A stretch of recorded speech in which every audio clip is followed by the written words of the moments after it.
नमस्कार, आप देख रहे हैं A1 उत्तराखंड और आपके साथ मैं हूं आशीष तिवारी। उत्तराखंड में भाजपा के शासन में रहे पांचों मुख्यमंत्रियों को प्रचारकों के तौर पर जिम्मेदारी दी गई है। भाजपा ने 2 वर्तमान सांसद और पूर्व में उत्तराखंड के मुख्यमंत्री रह चुके डॉक्टर रमेश पोखरियाल निशंक और तीरथ सिंह रावत को टिकट नहीं दिया है। इस बात पर कांग्रेस के प्रदेश महामंत्री नवीन जोशी ने कहा कि भाजपा एक प्राइवेट लिमिटेड कंपनी बन चुकी है और उन्होंने अपने वरिष्ठ नेताओं को दरकिनार कर दिया है। उन्होंने कहा कि कांग्रेस एनएसयूआई और यूथ कांग्रेस में काम करने वाले कार्यकर्ताओं को आगे लेकर आई है, लेकिन जो लोग कांग्रेस छोड़कर भाजपा में गए उनका भी बुरा हाल है। दूसरी तरफ भाजपा से राज्यसभा सांसद नरेश बंसल ने पलटवार करते हुए कहा कि कांग्रेस को हमें सीख देने की आवश्यकता नहीं है। हमारा कोई मुख्यमंत्री निष्क्रिय नहीं है, बल्कि हम उनका इस्तेमाल लोकसभा चुनाव में करने वाले हैं।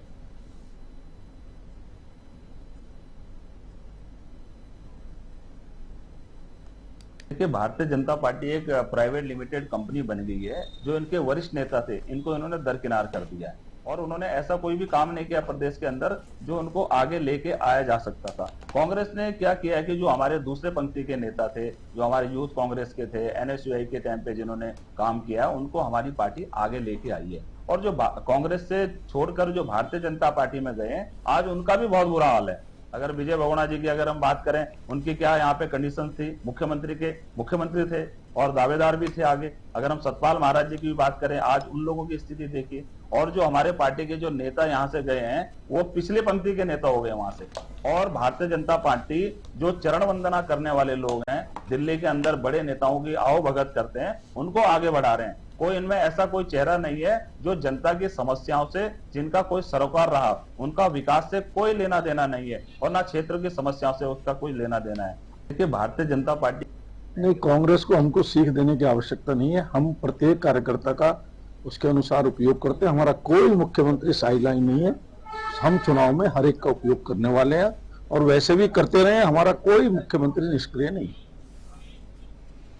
कांग्रेस ने रविंद्र जुगरान के बयान पर पलटवार करते हुए कहा कि वे बेतुकी बात कर रहे हैं। भाजपा के प्रदेश प्रवक्ता रविंद्र जुगरान ने गणेश गोदियाल पर निशाना साधते हुए उन पर मुंबई के निवासी होकर उत्तराखंड से कोई खास लगाव न होने का आरोप लगाया था।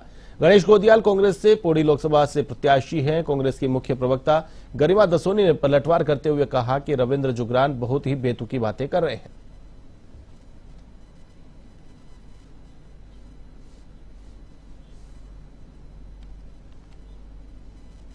गठन हुआ है, लगातार जनता के बीच में बने रहे हैं गणेश गोदियाल। वहीं दूसरी तरफ अनिल बलूनी का वो 2 साल भी बता दें कभी अनिल बलूनी ने यहाँ बिताया हो। इगास को अपने घर में मनाना चाहिए, ये सबको नसीहत दी अनिल बलूनी ने, और अपना मनाया दिल्ली के घर में। शपथ पत्र में सिर्फ एक भाग पढ़ रहे हैं जुगरान जी। हाँ, उनका एक घर मुंबई में भी है, लेकिन यहाँ जो उत्तराखंड में उनके घर है या संपत्ति है उसके बारे में नहीं जुगरान जी।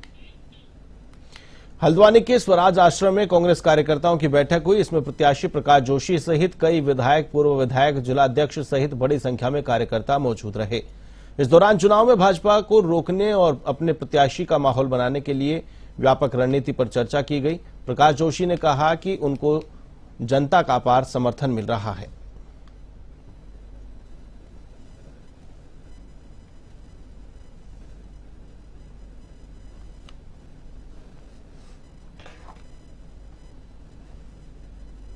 चुनाव शुरू हुआ है।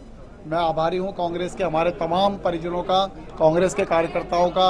उन्होंने जिस तरह मेरा मनोबल बढ़ाया, जिस तरह से मेरा उत्साहवर्धन किया है, निश्चित तौर पर उनकी ताकत के दम पर हम जनता के बीच मजबूती से जाएंगे और चुनाव को जीतेंगे। कांग्रेस मजबूती से 5 लोकसभा सीटों पर लड़ रही है। केंद्रीय विषय है, प्रांतीय विषय है, स्थानीय विषय है। अभी हमने देखा नानक मत्ता क्षेत्र में कल जो हत्या हुई है बाबा तरसेम सिंह जी की, वो साफ दर्शाती है कि इस प्रदेश की कानून व्यवस्था पूरी तरह लचर हो चुकी है। आर्थिक, न्यायिक, सामाजिक व्यवस्थाएं ध्वस्त हो चुकी हैं केंद्र की सरकार के राज में और राज्य की सरकार के राज में। इस राज से छुटकारा पाने के लिए मैं पब्लिक से अपील करता हूं कि भारी पक्ष में कांग्रेस के आप लोग मतदान करें। लोकसभा चुनाव में भाजपा ने टिहरी सीट से महिला प्रत्याशी माला राज्य लक्ष्मी शाह को चुनावी मैदान में उतारा है। दूसरी तरफ कांग्रेस पार्टी ने किसी भी महिला को टिकट नहीं दिया। इस मसले पर भाजपा महिला मोर्चा ने कांग्रेस पर तंज कसा।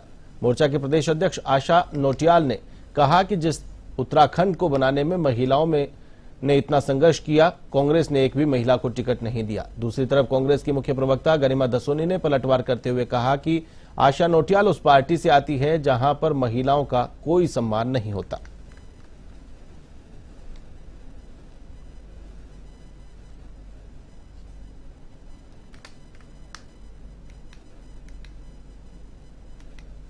जहां महिलाओं का कोई सम्मान नहीं है। अगर सम्मान होता तो उनको अंकिता भंडारी में भी देवी स्वरूपा, शक्ति स्वरूपा दिखती, उनको पिंकी नेगी, हेमा नेगी, इन सब में भी शक्ति दिखती, उनको मणिपुर की 2 महिलाओं में शक्ति दिखती, उनको महिला पहलवान, कुश्ती पहलवान बेटियों में शक्ति दिखाई पड़ती।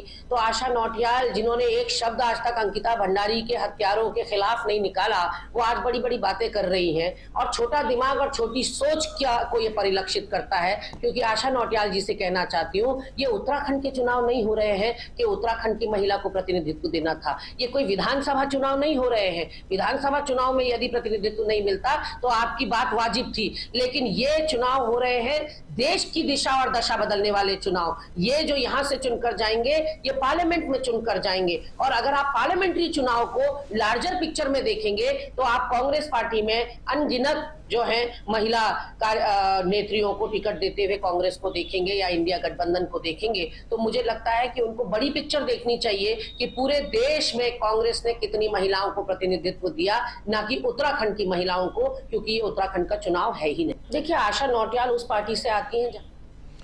खबर काशीपुर से है, जहां विधायक त्रिलोक सिंह चीमा ने अपने 2 वर्ष के कार्यकाल की उपलब्धियों को सामने रखा। अपने कॉर्पोरेट ऑफिस में पत्रकारों से बातचीत करते हुए उन्होंने बताया कि उनके द्वारा काशीपुर के रुके हुए विकास कार्यों को धरातल पर उतारा गया।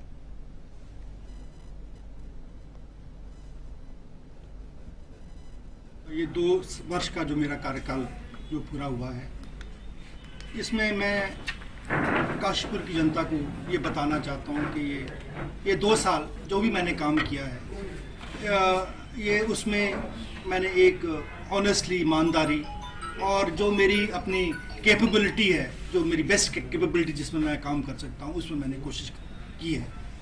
और कुछ ऐसी समस्याएं हैं, जैसे आरओबी का जो बाईपास है, वो एक बहुत बड़ी समस्या हमेशा काशीपुर के लिए रही है।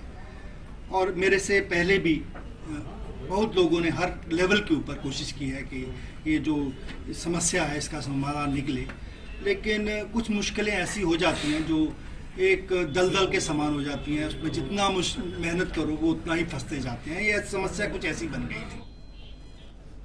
लोकसभा चुनाव के पहले चरण के लिए नामांकन प्रक्रिया बुधवार को पूरी हो गई और चुनाव आयोग ने सभी प्राप्त नामांकन का परीक्षण करने के बाद 5 लोकसभा सीटों पर 56 नामांकन सही पाए गए हैं। इस बात पर अपर मुख्य निर्वाचन अधिकारी विजय कुमार जोगदंडे ने कहा कि 56 नामांकनों में से सबसे ज्यादा 14 नामांकन हरिद्वार लोकसभा सीट पर सही पाए गए हैं, जबकि पौड़ी गढ़वाल के लिए 13, टिहरी गढ़वाल के लिए 11, नैनीताल के लिए 10 और अल्मोड़ा लोकसभा सीट के लिए 8 नामांकन सही पाए गए हैं।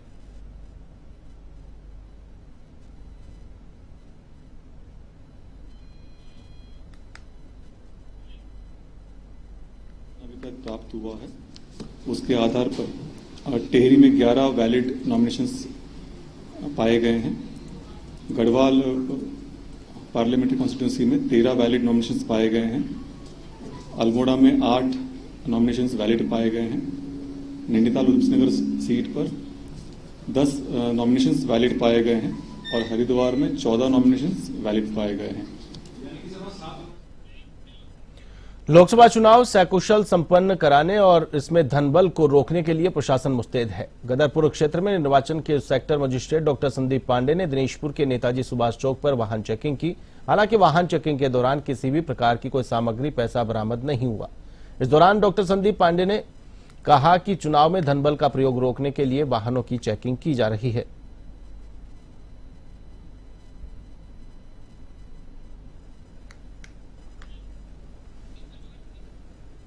चुनाव के चलते जो है 4 पहिया वाहनों का जो चेक हो रहा है, और इसमें अभी तक कुछ भी नहीं मिला हुआ है। अभी तक तो हमने आज लगभग 20 गाड़ियाँ चेक कर चुके हैं। ये तो 19 तारीख तक चलेगा सर, जब तक चुनाव संपन्न नहीं हो जाएंगे यहाँ के, तब तक ये जो है चेक होते रहेंगे वाहन। उत्तराखंड वानिकी प्रशिक्षण अकादमी हल्द्वानी में 94 वन आरक्षियों का सर्टिफिकेट कोर्स पूरा हुआ। इस प्रशिक्षण कार्यक्रम में राज्य के 94 वन आरक्षियों को वनवर्धन, वन वनस्पति, वन मापिकी, वन अभियांत्रिकी से प्रशिक्षित किया गया। इस मौके पर प्रशिक्षार्थियों को ने कहा कि उन्हें जंगल सर्वाइवल, स्नैक रेस्क्यू, वन्यजीव रेस्क्यू, ट्रैंकुलाइजेशन, कैमरा ट्रैप, ड्रोन प्रशिक्षण, मीडिया मैनेजमेंट, फील्ड बोटेनाइजेशन, वन अपराध केस स्टडी पर तकनीकी ज्ञान दिया गया। उन्होंने कहा कि अब इस ज्ञान को वे समाज सेवा में लगाएंगे।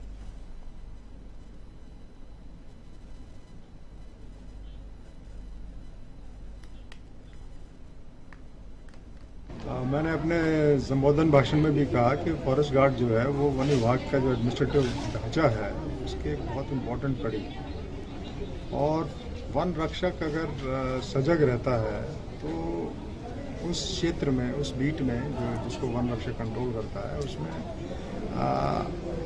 अपराधों की संख्या में कमी आती है। और इसके अलावा भी जो हमारे फॉरेस्ट मैनेजमेंट के जितने भी सेक्टर्स हैं उसमें बेहतर परिणाम मिलते हैं।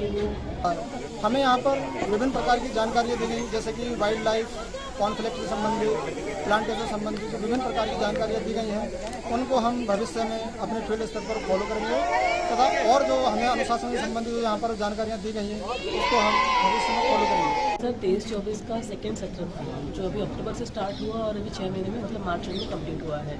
यहाँ पे 94 फॉरेस्ट गार्ड थे अलग अलग डिविजन से, और हमने कोशिश की है कि वो प्रैक्टिकल एंड थियरी दोनों टाइप की हम लोग ट्रेनिंग दे पाए, ताकि जब वो फील्ड में जाए तो जहाँ पे अकेले रहेंगे, फील्ड में भी अकेले रहेंगे, तो वहाँ पे सक्षम तरीके से ये लोग वन विभाग की सेवा कर सकें और वनों का प्रोटेक्शन कर सकें।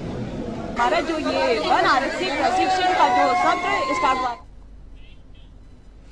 गरीब बालिकाओं को सशक्त बनाने के उद्देश्य से चल रहे साप्ताहिक निःशुल्क ब्यूटिशियन कोर्स संपन्न हो गया। इस मौके पर आयोजित कार्यक्रम में ऋषिकेश की प्रथम मेयर अनिता ममगाई पहुंची। उन्होंने ब्यूटिशियन कोर्स का प्रशिक्षण लेने वाली गरीब बालिकाओं को प्रशस्ति पत्र दिया और उनके उज्जवल भविष्य की कामना की। इस मौके पर मेयर ने कहा कि समाज में सरकार के साथ साथ सामाजिक संस्थाएं गरीबों की भलाई के लिए कार्यक्रम कर रही हैं, जिनकी वजह से समाज का एक बड़ा हिस्सा लाभान्वित होता है।